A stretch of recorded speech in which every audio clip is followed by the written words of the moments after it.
আসসালামু আলাইকুম, কেমন আছেন সবাই? আশা করি সবাই ভালো আছেন। যে যেখান থেকে এই ভিডিওটি দেখছেন সবাইকে শুভেচ্ছা জানাচ্ছি। আজকের ভিডিওতে জানিয়ে দিব কুয়েতের সর্বশেষ খবর। প্রথমেই জানিয়ে দিচ্ছি ভিসা সংক্রান্ত আপডেট। একটি স্থানীয় আরবি দৈনিকে প্রকাশ করে বলা হয়েছে যে কুয়েতের ভিসা আর্টিকেল 20 অর্থাৎ গৃহকর্মী নিয়োগের ভিসার ক্ষেত্রে কফিলদের জন্য নতুন করে কিছু নিয়ম আবারও হাইলাইট করা হয়েছে। সেখানে বলা হয়েছে যে কোনো গৃহকর্মীকে না জানিয়ে তার কফিল অন্যত্র স্থানান্তর বা ট্রান্সফার বা হাউল করতে পারবে না।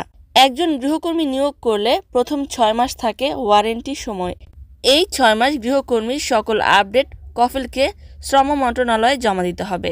এই 6 মাসের মধ্যে কখনোই একজন শ্রমিককে অন্যত্র ট্রান্সফার করা যাবে না।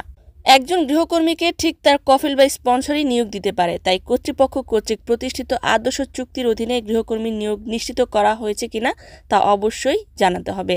আরও বলা হয়েছে যে গৃহকর্মী নিয়োগের জন্য হোয়াটসঅ্যাপ বা স্ন্যাপচ্যাটের মতো সোশ্যাল মিডিয়া প্ল্যাটফর্ম ব্যবহার করা যাবে না। অর্থাৎ গৃহকর্মী নিয়োগ করতে হলে অবশ্যই কুয়েতের শ্রম মন্ত্রণালয় থেকে নিয়োগ করতে হবে। কোনো ধরনের সামাজিক যোগাযোগ মাধ্যমে এ সম্পর্কে কোনো পোস্ট বা যোগাযোগ করা যাবে না। যে সকল নিয়োগকর্তা এই নিয়মগুলো মেনে চলবে না তাদেরকে কঠোর শাস্তির মুখোমুখি হতে হবে। অনেকেই জানতে চাচ্ছেন খাদেম ভিসা হাউল হয় কিনা। খাদেম ভিসার স্বাভাবিক প্রক্রিয়ায় একজন খাদেম হাউল হতে পারে না। খাদেম ভিসা হাউল হতে তার নিজস্ব কফিল লাগে। কফিল চাইলে অন্য কফিলের কাছে হাউল বা ট্রান্সফার করতে পারবে। আরও উল্লেখ থাকে যে খাদেম ভিসা থেকে ট্রান্সফার হয়ে খাদেমই হওয়া সম্ভব। খাদেম ভিসা থেকে শন ভিসায় ট্রান্সফার হবার নিয়মটি এখন প্রযোজ্য নয়।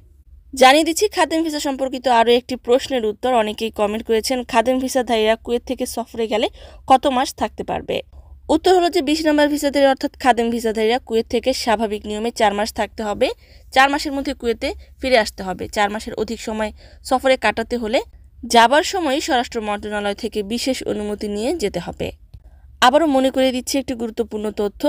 কুয়েতে যে সকল বাংলাদেশিরা রয়েছেন যাদের জন্ম সনদ নেই অথবা এনআইডি কার্ড নেই, শুধুমাত্র এমআরপি পাসপোর্ট রয়েছে, ই পাসপোর্ট বানাতে হবে। তারা পাসপোর্টের মেয়াদ শেষ হবার কমপক্ষে 9 মাস পূর্বেই দূতাবাসে যোগাযোগ করে ই পাসপোর্ট বানিয়ে নেবেন। ই পাসপোর্ট তৈরি করতে জন্ম সনদ অথবা এনআইডি কার্ডের প্রয়োজন রয়েছে। এগুলো বানিয়ে নিতে সময় লাগে, তাই প্রায় 9 মাস পূর্বে ই পাসপোর্টের জন্য দূতাবাসে যোগাযোগ করবেন। সম্মানিত ভিউয়ার্স, আজকের মতো ছিল আপডেট। পুরো ভিডিওটি দেখার জন্য ধন্যবাদ। এই ধরনের ভিডিও পেতে চাইলে ইউটিউব চ্যানেলটিকে সাবস্ক্রাইব করে দিবেন, ফেসবুক পেজটিকে লাইক এবং ফলো করে দিবেন। যারা পূর্বেই করেছেন সবাইকে ধন্যবাদ। আজকের মতো বিদায়। আল্লাহ হাফেজ।